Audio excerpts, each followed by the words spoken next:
Hi, love. It's me, your spooky femboy, and today I get to talk about something I love more than almost anything in the whole wide world, which is Halloween and just the spooky season. Which is why I'm super excited that this year I get to spend way more time on my Halloween spooktacular. Because last year I was working two jobs, which was terrible for like video potential and for my brain. So thankfully that's all gone now. So yeah, and since I like Halloween so much, and a big part of Halloween is dressing up, I am a gothy femboy witch. I guess more of a witch in training. I feel like this is probably not up to code for especially the witches we're going to be talking about today, which is Hocus Pocus 2. I figured I might as well do this for my first video this month because I reviewed Home Sweet Home Alone last year for Christmas. Home Alone sequels are not great. With the exception of maybe the third one, most of them after 2 are kind of just like garbage trash. And I also reviewed Halloween Kills actually last spooktacular. I am reviewing Halloween Kills. Or, as I like to say, Halloween still is pretty boring. That's super shitty. I'm sorry. So reviewing sequels to movies that didn't really need them in the first place is kind of something I've been doing a little bit. And I'm actually delighted to say I didn't hate this one. I'm gonna wait to share a lot of my thoughts because I didn't absolutely love it. Like absolutely, it is nowhere near as good as the first Hocus Pocus. But I feel like nobody's going in expecting it to. I mean, it's Disney. Like in modern Disney, especially leads to a bit of disappointment sometimes, I find. But I went to come in optimistic, and I'm really delighted to say it is nowhere near as bad as Home Alone. Like, thank God, because that was a bit brutal. Especially since I had to watch it just a couple times to really soak it in. Since the first time I watched it, I wasn't really paying attention, and I was like, fuck. I had to rewatch this so I could actually review it properly, and I wish I did. But you know what? I'm a dummy. So, but of course you knew that. So yeah, without further ado, we're gonna talk about Hocus Pocus 2. Light spoilers, but nothing too serious. If there is, I will kind of let you know right before I say it, so you could just skip a tiny bit ahead of time so you don't get all spoiled. Because even though it is not like a big Marvel film or anything like that where spoilers could potentially ruin your experience of it, I do think that there are certain things that if I was going in fresh, I wouldn't want to know. So I will give you a heads up. I promise. So I actually like to start the movie off, and light spoilers if you don't really want to know how the movie starts, but it actually starts with more of an origin kind of thing, with sort of showing the Sanderson sisters when they first turned 16. I expected to hate this. I thought it was going to be a little bit cringy, but it wasn't perfect, of course, but I appreciate, I was trying to say applaud and appreciate. I appreciate that the actors they did choose are trying really good to replicate the original actors. Like, it's no Austin Powers, like I think it's Goldmember, where it's an origin thing and the actors they pick for him is really good, surprisingly, for like a teenage actor. Crikey! Have you ever heard of Knocking Man? Right. But I really enjoyed this beginning part more than I thought I would. It's just kind of nice to see sort of the origin inspiration for a lot of like the things they say, or maybe like spoilers, a song that they did in the last movie, sort of where it came from. And just sort of a lot of that I feel like really adds to the movie. Like, it adds to a little bit. I don't think it's entirely necessary, but I don't hate that it's there. So, as to the main characters, of course, we're not going to focus on the main characters of the last film. They're not teenagers anymore. And so instead, we have a much more modern protagonist in a much more modern setting. And I don't hate that just by itself. I will say, I did not like the teenagers in this one nearly as much as I did in the first. I feel like it's not even just me with my nostalgia tinted goggles on. I feel like especially the very main character, Becca, I think is her name, is just not for me. I personally didn't enjoy her too much. It's not the actress's fault. Just the character didn't have a lot of like likability to me until like later in the movie. Her friend though, I do like. And a lot of the new characters I actually don't mind too much. So, yeah, overall, it's not a thing where it's like, it's new, therefore it's bad. It's more this new thing they introduced I don't like too much, so it's not great for me. But maybe for you, you might like it a lot better. So, I don't know. Tis the face of a child. A newborn! Some more modern things that are different from this movie than the original is I actually really enjoy a lot of the mischief that the Sanderson sisters get up to in the modern world and how they sort of like interact with it. I can't give any huge examples without spoilering, but there are some moments that did actually make me like giggle like in real life. And I thought it was just, I don't know, there's just a lot of little jokes here and there that I thought were just really funny, at least like to me, who has the sense of humor of a toddler. So maybe to you, maybe not, but to me, I thought I liked it. Like, I thought it was fun. So I really thought it was just really cutesy, and I thought it was surprisingly funny. And of course, like, I bet everyone expected the Sanderson sisters, best part of this movie, by far. Thankfully, the actresses really came back and just like slipped back into their characters super good.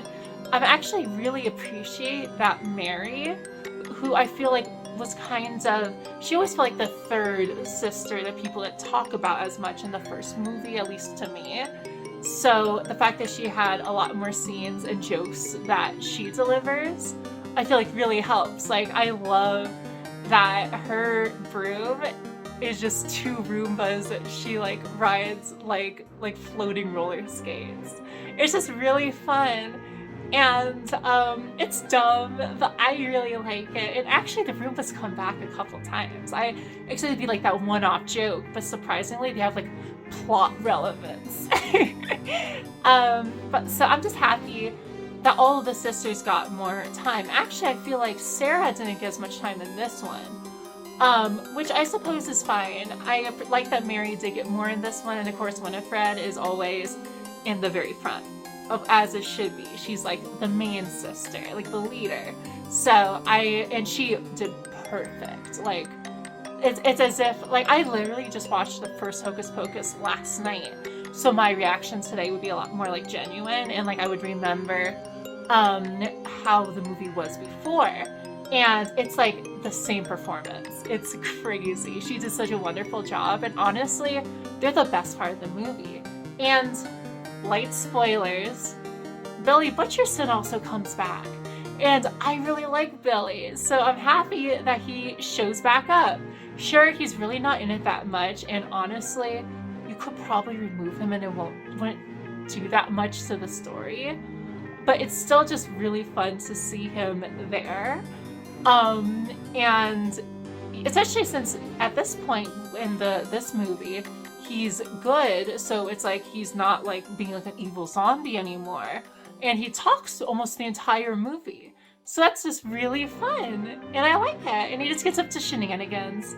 And honestly, I feel like that's what I like about the movie the most, is when it's just shenanigans and running amok, which I feel like is just very Hocus Pocus-y in general. Also, so this is a huge spoiler. At least I think so.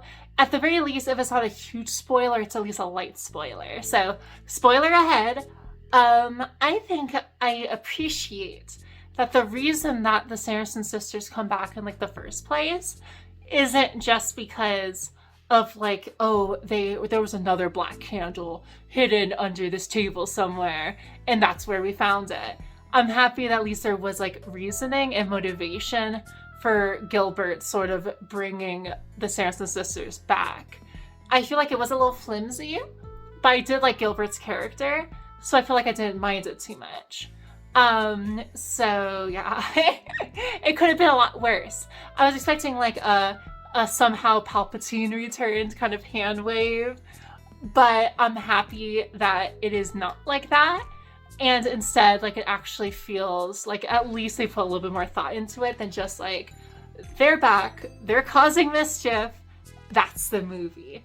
It kinda is the movie, that's the whole movie in general. But I will say that at least I appreciate that they put a little bit more thought into it than Rise of Skywalker, which I suppose is not hard to do. That being said, I am not hating on just the sequels in general. I actually really like the sequel trilogy. I just don't like the decisions they made in that one. And I feel like even if we can disagree on our personal opinions about the movies, we could both agree on that fact. So the last thing I want to talk about is actually the ending. And I'm not going to go into specifics, so you might not have to skip this if you want to avoid any spoilers. But it, like the first one, it's very heartwarming and very sweet. I do feel like it is not as good as the first ones, obviously, but I will say I wasn't really expecting it to go that route until it happened. I also am not the biggest fan of the fact that, this is a heavy spoiler, so skip if you don't want to hear it, that the main teenage like group in it are witches. I think it's kind of, they hint at it a little bit with them sort of being interested in the occult and like a couple like different like witchy things. But I feel like, I don't know, I feel like they could have hinted at it better. I feel like it came out kind of left field. That being said though, I super love how at the very end of the movie, after everything's done, they do the little like weird like witch walk that all the sisters do together. But now since they're the three like witch like sisters now left in Salem, they sort of do it subconsciously.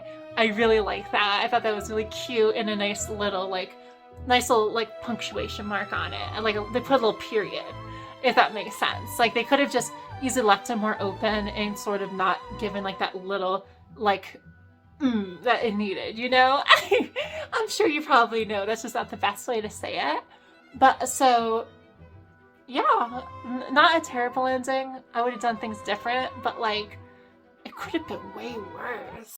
That's it. I really hope you enjoyed the review. Honestly, it is more of just me sharing my thoughts and not really a proper review. That being said, you know what would be reviewy? If I rated it. So I'm gonna give it 6.5 flying Roombas out of 10. I was tempted to give it 7, but there are just certain little things that sort of, because I feel like the Sanderson sisters and to an extent Billy are the best part of the movie. So I feel like everything else is a little bit lackluster. There are some good points, obviously, but in the majority of the movie, it's just kind of like, it's good, it's cute, but it's not amazing. Like a big example is the big like singing scene, like how they had I Put a Spell on You from the first movie. They have something like that in this one. It's not as good. I really appreciate how much the sisters put into it though. So they are trying their best. I feel like it wasn't the sisters' fault. It wasn't as effective. It was more the song choice and maybe just the reaction to it. And that being said, also they have it reminds me of very like early 2000s movies where they will have like scenes of like the characters singing together, like a little like catchy song in the credits. They do that here. Like if you've seen Mamma Mia in the credits, it's like that. It's like that a little bit. And I kind of like it. It's at this point, a bit stupid. Like it's I could definitely see how people would think it's cringy, but it left me smiling. I thought it was really cute. And that's just this movie in general. A little dumb, probably didn't need to exist, but I still enjoyed it. I smiled a lot. I definitely giggled, and honestly, it was pretty darn spooky. And a lot of Halloween imagery everywhere, which is always a plus, especially if you see how I already have some stuff in my room. So yeah, I would recommend watching it. Just don't have your expectations too high, but also don't expect it to be like the Home Alone movie. Like, don't expect it to be like that sequel that came out last year. It is not that bad, thankfully. Oh yeah, I'm going to be doing 4 Halloween videos this year, kind of like I did last year, where each one is going to be about a different topic, and I'm going to try and sort of make sure it is extra spooky. And this year, I'll be wearing my witchy costume in every single one. Hopefully next time you could see more of it. This camera angle specifically doesn't show you too much, but that's fine. I hope YouTube doesn't like kill me, because from here it kind of looks like I'm not wearing a shirt. So, hope not. But yeah, I love you. I love you and I want to rub you too.